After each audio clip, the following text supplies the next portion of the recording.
We always think victory is what makes a country great, right? But what if I told you the opposite was true? What if a nation's most legendary creation wasn't born from some glorious triumph, but from the ashes of its most humiliating, soul-crushing defeat? Well, that's exactly what we're talking about today. This incredible paradox of how one catastrophic failure created one of the most feared military machines in history. So picture this. It's October 1806. The Prussian army is, frankly, the stuff of nightmares. They're seen as the gold standard, the direct descendants of the military genius of Frederick the Great. They are disciplined, professional, and they absolutely believe they are invincible. But when they went up against Napoleon's Grand Armée, this legendary force didn't just lose. It's not like it was a close call. In a matter of hours, it was just gone, annihilated. The entire Prussian state basically collapsed overnight, and all of Europe was just stunned. This all went down at the twin battles of Jena and Auerstedt. I mean, Napoleon's victory was so total, so absolute, it forced Prussia into years of French occupation and deep, deep national humiliation. It was rock bottom. You couldn't get any lower. And the incredible irony? Napoleon himself, the guy who just dismantled the whole country, he got it. He knew that Prussia's whole identity was wrapped up in its military. What he probably didn't realize was that by destroying it, he was basically planting the seeds for something way more powerful to grow in its place. So you've got to ask two big questions here. First, how on earth could an army with a reputation like that just collapse so completely? And second, maybe more important, what rose from those ashes? Because the answer to that question would end up shaping the next 140 years of world history. To really understand the collapse, we actually have to rewind the clock a bit. Turns out, the warning signs for the 1806 disaster were there all along.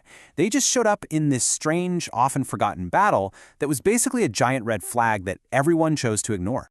So let's go back to 1792. The Prussian army is marching on Paris, and they are expecting a cakewalk. They're the pros, right? And they're facing what they see as just a disorganized mob of French revolutionary citizen soldiers. This was supposed to be easy. But then you look at the numbers from the battle, and things get weird.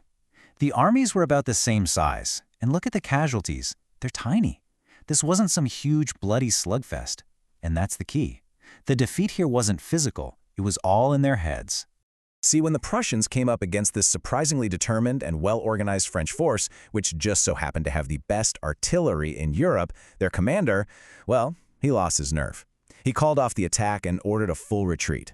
Just like that, the march on Paris was over. The famous German writer Goethe was actually there, and he knew exactly what he was seeing. This wasn't just some minor setback. This was the moment the old way of war, the war of kings and professionals, blinked. It hesitated in the face of this powerful new idea, an entire nation fighting for a cause. Prussia had been warned, but they just weren't listening. And that failure to listen, that arrogance, leads us right to 1806. Because in the 14 years between that weird battle at Valmy and the disaster at Jena, the French army evolved at a blinding pace. The Prussian army, though, it was stuck in a time warp, completely obsessed with its own glorious past. I mean, the difference between the two armies was night and day. The Prussians were a relic. Their leaders were old aristocrats who got the job based on their last name, and they were using tactics from the 1780s. Napoleon's army, on the other hand, was this modern, lean, mean machine where the only thing that mattered was if you could get the job done on the battlefield. So, in the end, their defeat was totally self-inflicted. It came down to sheer arrogance, a system that cared more about tradition than innovation, and a leadership full of old men who ignored the younger officers practically screaming that they needed to change. They believed their own hype right up until the moment it all came crashing down. But this, right here, this is where the story really gets interesting, because that total humiliation became the fuel for a total transformation. Out of the wreckage of their defeat, Prussia would build something new, something modern, and something absolutely terrifyingly efficient. Living under French occupation, stripped of half their land and all their pride by the Treaty of Tilsit, Prussia really didn't have a choice.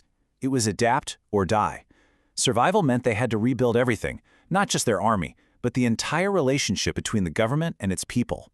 And the changes they made were radical. They basically stole Napoleon's playbook and perfected it. Merit replaced aristocracy, they adopted that flexible corps system that let their armies move faster, they created a national militia, getting the whole population involved, and, maybe most important of all, they created the general staff, a professional body, basically a permanent brain for the army, dedicated to studying war like a science. And these were the guys who pulled it off. A dream team of brilliant military thinkers and civilian reformers. People like Scharnhorst, Geisenhower, and the legendary theorist Karl von Clausewitz. They knew that to beat Napoleon, they had to become like him. And then get even better. And boy, did they succeed. The army they created didn't just free Prussia from Napoleon. It started a chain reaction that would define the next century and a half of European history. The ripple effect was just immense. You can draw a straight and frankly terrifying line from that humiliation in 1806. Just 9 years later, this new army helps beat Napoleon at Waterloo.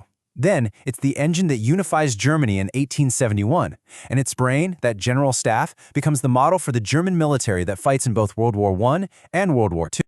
And that's the great paradox, isn't it? The crushing defeat didn't get rid of Prussian militarism, it perfected it. It created this hyper-efficient, modern, and deeply ingrained military culture that became the defining feature of Prussia and later of Germany itself. This legacy became so powerful, so all-consuming, that after World War II, the Allies did something pretty extraordinary. They didn't just occupy Prussia, they legally abolished it. They wiped it off the map, declaring it was the source code for German militarism. And all of this leaves us with one final, really unsettling thought. We always talk about learning from our mistakes, rising from the ashes. But the story of Prussia shows a much darker side to that idea. It makes you ask, can the relentless drive to fix a past failure create something so efficient, so powerful, that it becomes even more dangerous than the arrogance it was meant to replace?